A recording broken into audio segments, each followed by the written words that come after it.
Hi, boys and girls. How are we? Hope we're doing great. I am here from my little office, hoping to teach you the skills that you need to learn for this week. We are on week 3, day 4. So we are going to go through our skills for this week, and hopefully it will help you in your packet that you have to do. I have no shout outs because I am actually doing 2 lessons in one day. So I will check again tonight and see if we have any AR tests that have been taken or any iReady minutes that have been done and their accuracy on that. And hopefully I'll have some shout outs for tomorrow. So we're going to get right on into our lesson. And if you look at your weekly newsletter, we have our magnificent high frequency words. These are those words again that we need to know within 3 seconds to be completely mastered, because those are a lot of the words that we see in everyday language on all of our books that we do, in the writing that we do, everything that we do, we see a lot of those high frequency words. So we want to make sure that we know these in a snap. Remember, I told you on the sight word list on my class website, if you go to that, there are the 11 lists that you need to know for first grade before you can go to second grade. So please practice all of those. We didn't get quite through all of them before all of this virus happened. So we still had like 2, I think, lists left to do. So please go ahead and practice those, and really focus on the ones that are on there, because like I said, you have to know at least 80% of those to be able to go to second grade. Also, there are some ideas that you can do writing in salt, in shaving cream, sidewalk chalk, all of those things that you can do. Try those at home too to help you remember these. You need to know them in a snap though, okay? So let's look at those again as we've been looking this week, because I'm going to probably ask you some on our weekly assessment. The first one is 3. Spell it for me. T-H-R-E-E. What's the word? 3. Next one, hold. H-O-L-D. What's the word? Hold. Next one, only. Spell it. O-N-L-Y.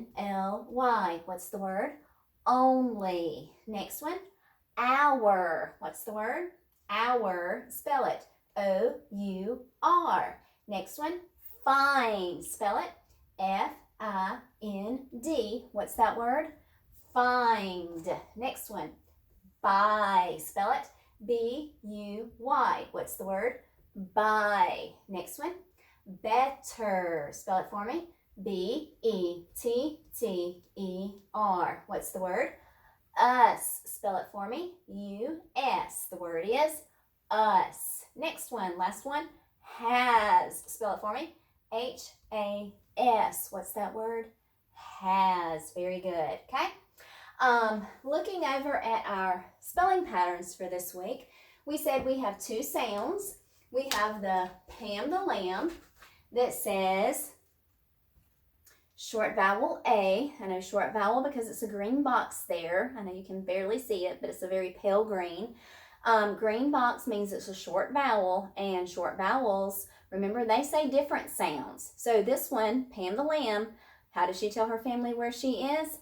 Ah, ah, ah. Take a nice juicy red apple, put it to your mouth, take a bite out of it, and you say ah, ah, ah. Okay? And we just do the letter A for Pam the Lamb, short vowel A. Okay? The next one we have is long vowel A. And the title of this picture here is long A. Okay? And if you look over, you can see it's a pale yellow box. Yellow box means that it is a long vowel. And long vowels do what? Say their name. So A, long vowel A, is going to say A, A. So we have these spelling patterns that we've been working on this week. A blank E. And you can look and see that that is a black line in that blank right there. It's a black line. So that means that a consonant, which is a black letter, must go in that blank. You can never have a vowel there. That super E, he has a special job. He jumps over that consonant building to make that vowel say its name. And then he says absolutely nothing because he loses his power. This one always comes at the end. Super E, jumping over the consonant building to make the A say its name at the end. A I blank can come two places. It can come at the beginning, it can come at the middle, but it can never, ever, ever come at the end of the word. A black line is there, which means that a black letter or a consonant must go there, okay? And then we have the blank AY. Blank AY can come two places. It can come middle and end, but never, ever, ever at the beginning, because there's a black line there. That means a black letter or a consonant must go in that blank. So it can never come at the beginning, okay? So these are all the spelling patterns for long A. I'm not going to do the spelling patterns here. We've already done the spelling patterns for spelling, your spelling words. I want you to look real carefully at our word wall here. We are going to read our, and mine is not color, I'm sorry. I ran out of all of the books, the Codable book workbooks, so I have to print mine out in black and white. So mine is black and white. You have yours at home, and it is in color. And we're going to read our decodable book. Before we read it, we're going to look through and find some of these words that we're going to sound and blend that have the short A or the long A spelling pattern, and we're going to read some of those, sound and blend them, okay? So the first one is, I'm not going to do all of them, just a few of them. The first one is sound,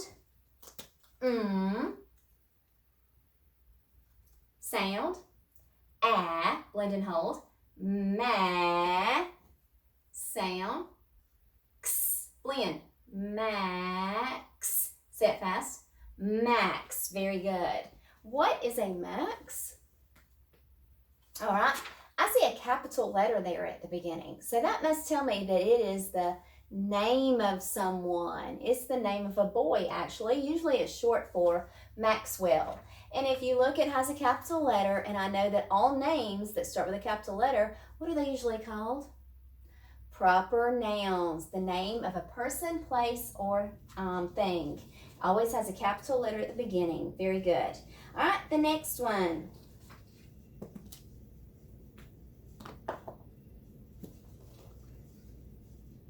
Sound, d, sound, blend and hold, da, sound, d, blend, dad, say it fast, dad, very good, okay?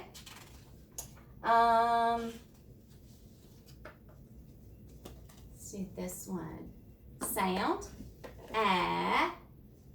SK blend, sk, blend, ask, say it fast, ask, ask, very good.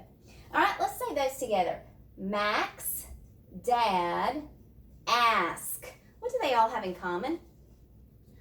The Pam the lamb, short A sound, very good. Green box, short A, okay?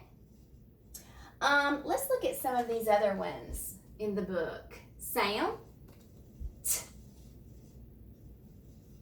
sound, a blank E, A, blend and hold, tay, sound, k, blend, take, say it fast, take, good job. What spelling pattern do you see in take, take? A blank E, super E jumps over the consonant building K to make the A say its name, and then the A says nothing, good job, A blank E. Next one. That is one of those consonant blends. We don't say ter. We adjust our pronunciation to say tr. AI says A, blend and hold, tray, sound, blend, train, say it fast, train. What spelling pattern do you see there? AI blank, very good. AI can come in the middle or end. Consonant at the end in that blank, okay? Very good. Train, AI that says A. Next one, sound, A blank E, sound, A, blend and hold, ray. Watch carefully. I'm going to put a C there. When I have that E and it's a C before it, remember it changes. It's no longer a K. It now says S.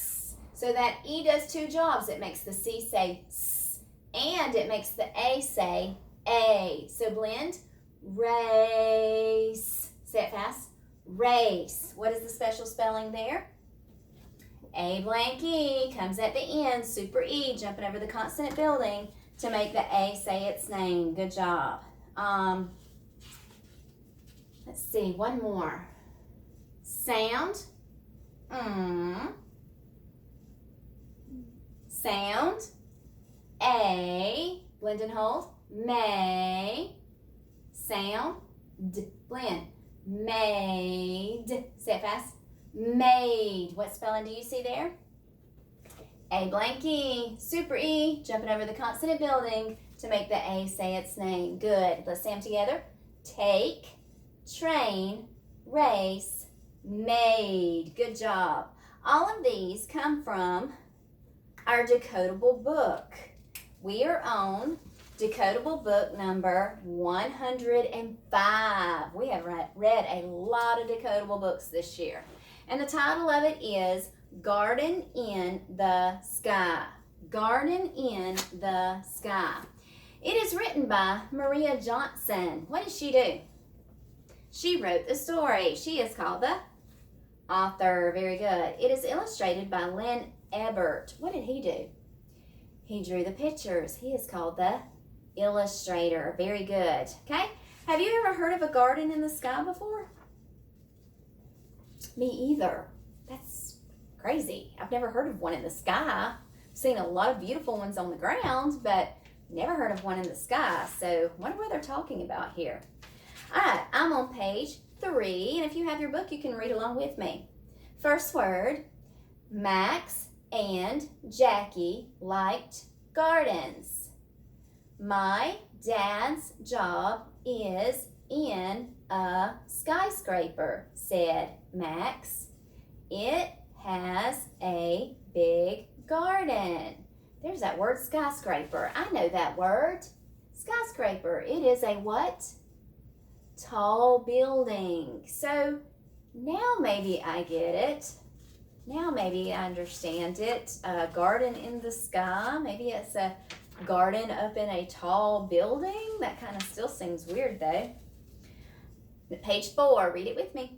A garden in a skyscraper? Jackie asked. How can that be?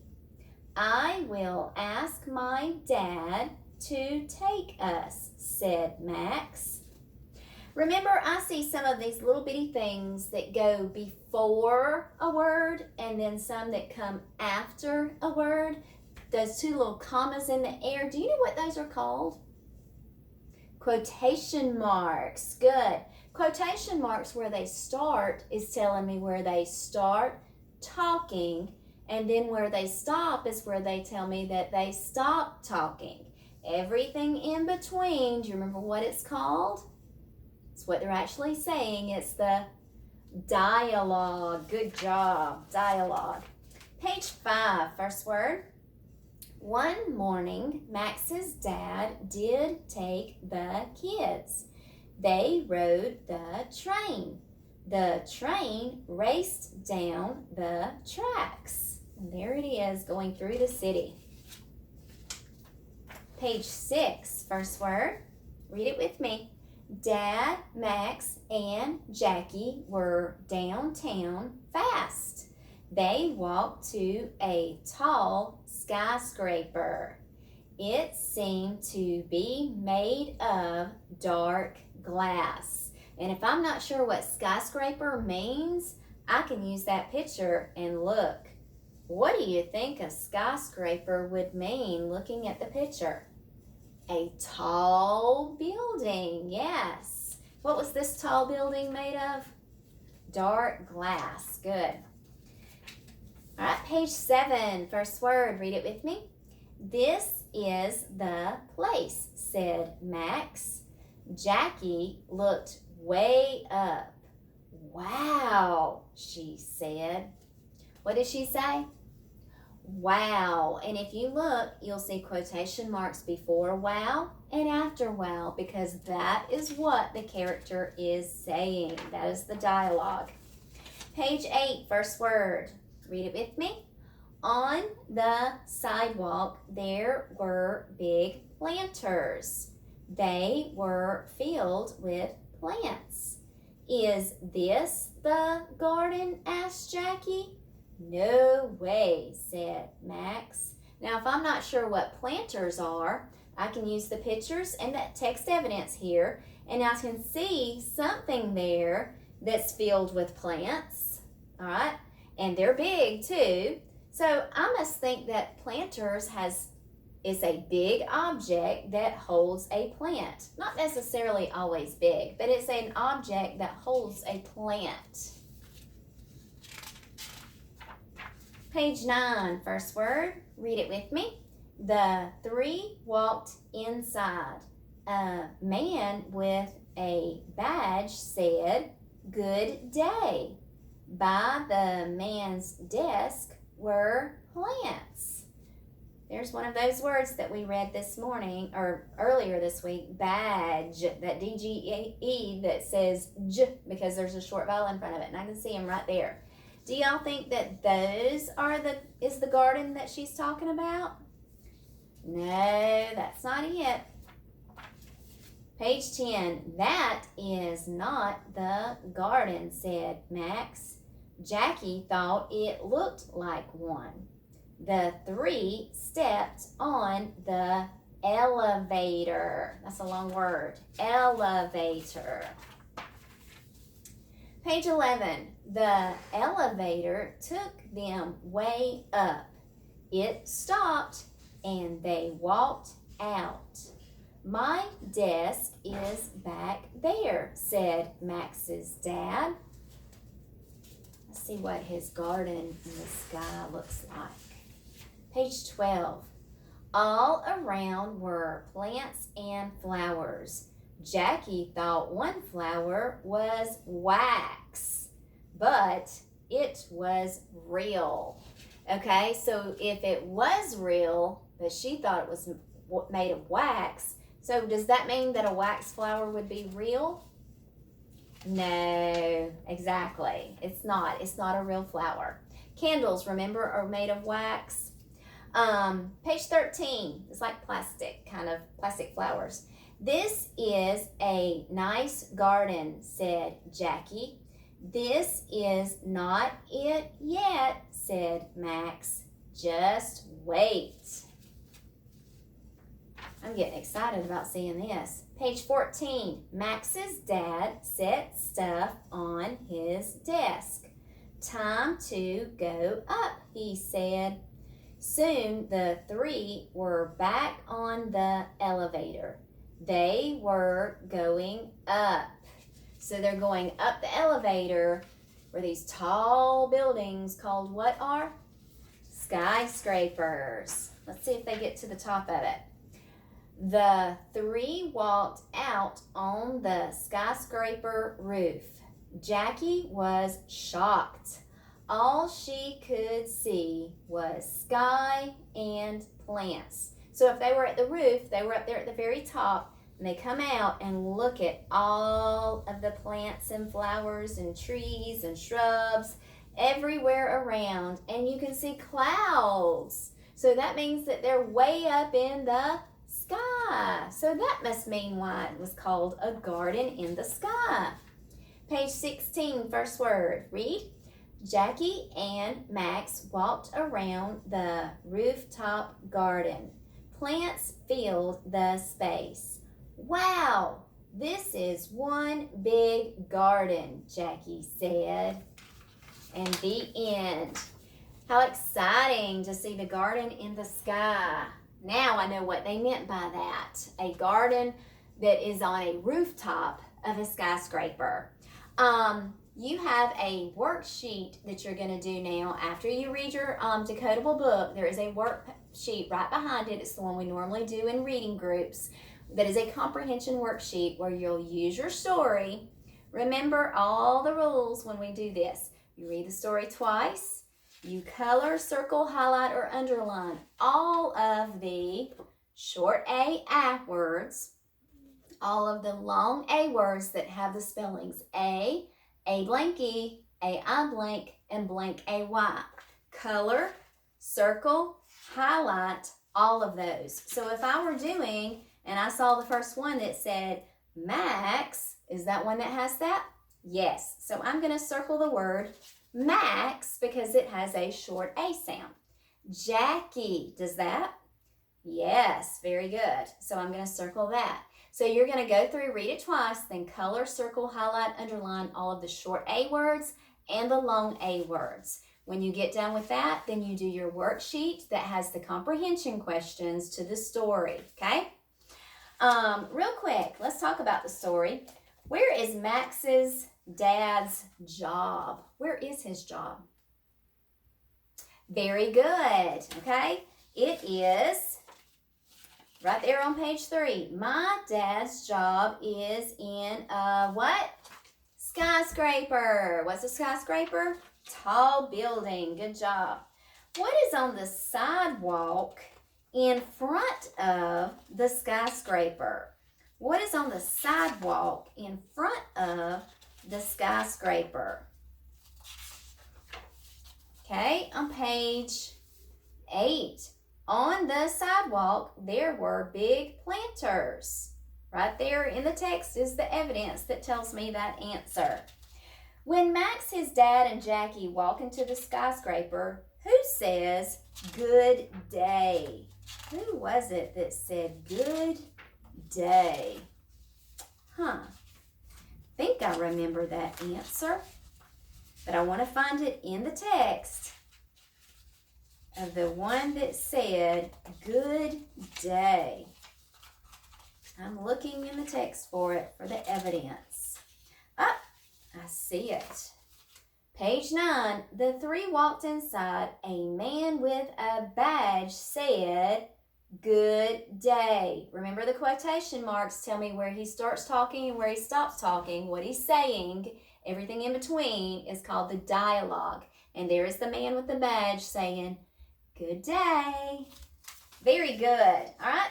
So you guys are going to answer the questions that's on your worksheet and keep reading that story so you can recognize those patterns, okay?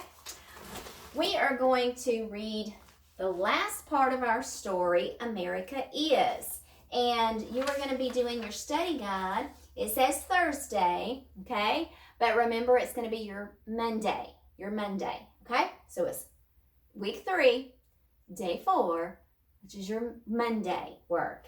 So you're going to read pages 300 to 307 in your anthology. I'm going to read it for you. You're going to answer the questions horizon. And that is it. That is the only question that you have for day 4 is answer the question horizon. Okay?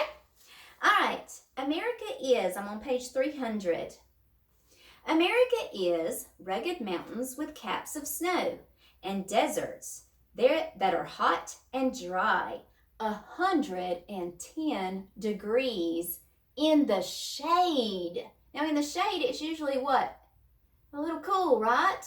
Can you imagine it being 110 degrees in the shade? When it gets to 100, it's hot. Can you imagine 110 and that's in the shade, so it's even hotter in the sun? I can't imagine that. I would roast.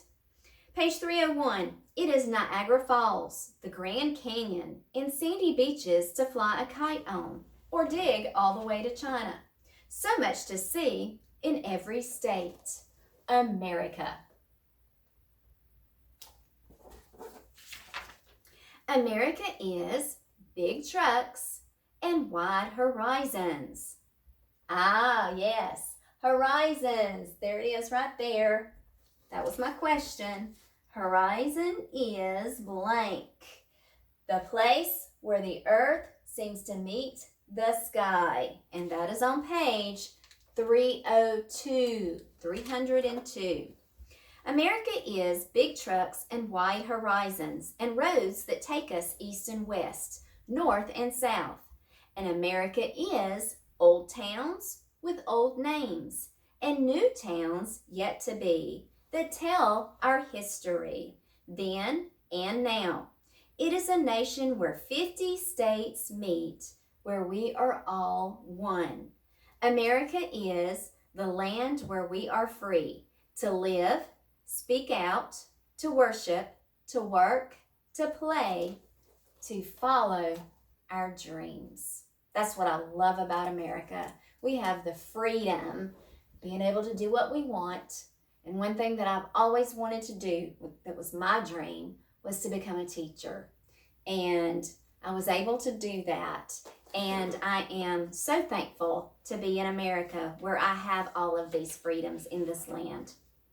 America is names we remember, like George Washington, Betsy Ross, Ben Franklin, Harriet Tubman, Abraham Lincoln, Eleanor Roosevelt, and Martin Luther King Jr.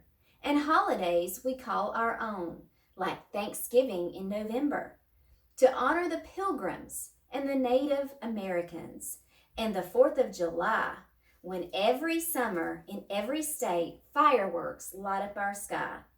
Happy birthday, America.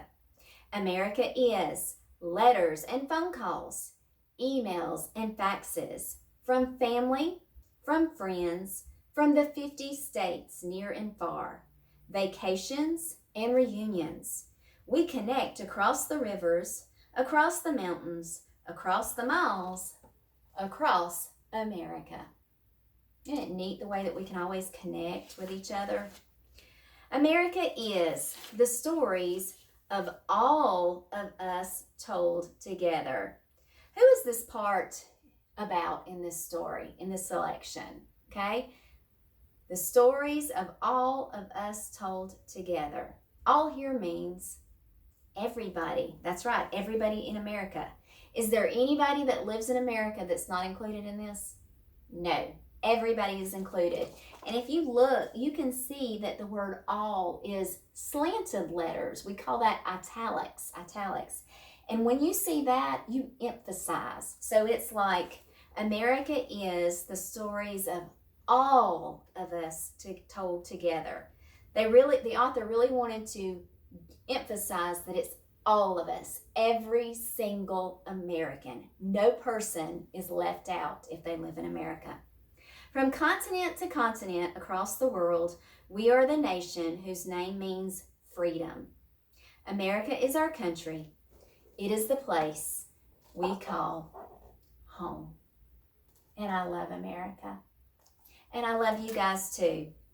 And I hate that I'm not able to see you right now, but I'm hoping that this virus that's going on in America and in the rest of the parts of the world, I'm hoping that soon it will be over and all of us in America can get back to our normal schedule and get back to seeing the people that we love and doing the things that we love to do. So answer your study guide questions. There's only one when you get done with that.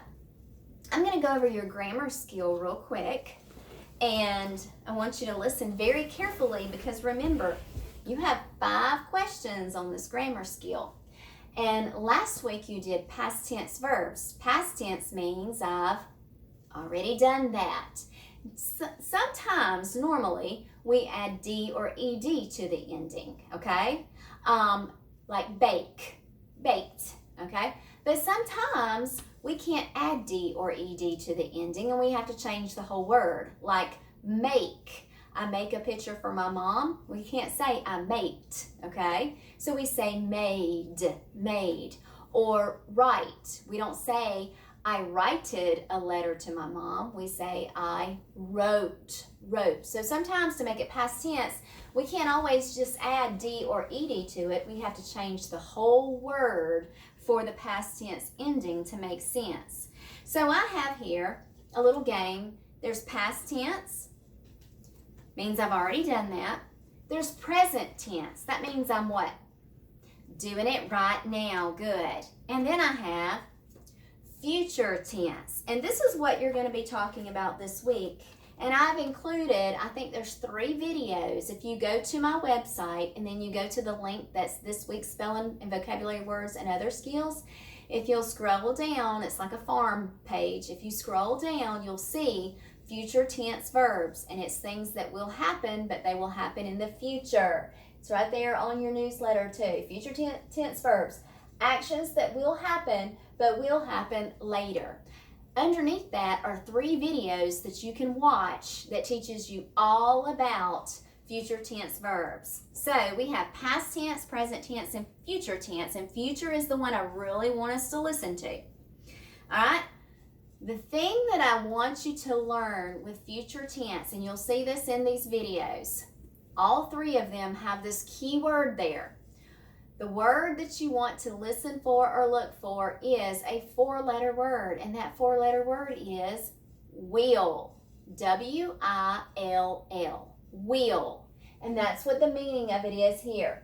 Actions that will happen, but, and I have it in italics, bold print, and underlined because it's important, will happen later. So that means that will is the key word that you need to listen for, okay? So I'm going to call out some of these, and I want you to tell me, would it be past tense, already done that? Would it be present tense, I'm doing it right now?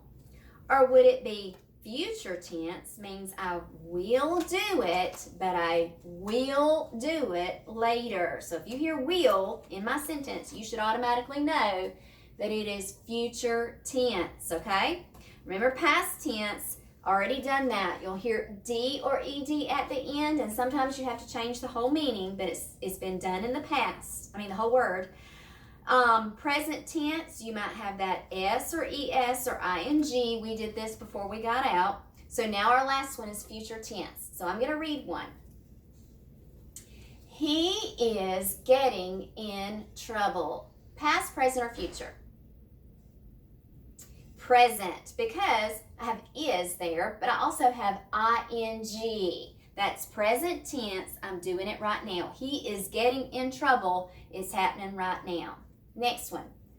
Grandma baked a pie. We just said that. Keyword right there is baked. I see D or ED. That verb right there is a past tense verb. She's already done that. Stacy went to the store. The verb there is went, okay? It is past, present, or future. Past tense of go, okay? There's one right there. We don't say Stacy goed to the store. That doesn't make sense. So we have to change the word and say Stacy went to the store. Very good. Next one. The dog ate his dinner. Ate is my verb there, okay? Is it past, present, or future? Ate. It's past tense. He's already done that, okay? We wouldn't say the dog eated his dinner, so we have to change the word and say the dog ate. Past tense. I put it in the wrong one. Next one. A squirrel runs down the street.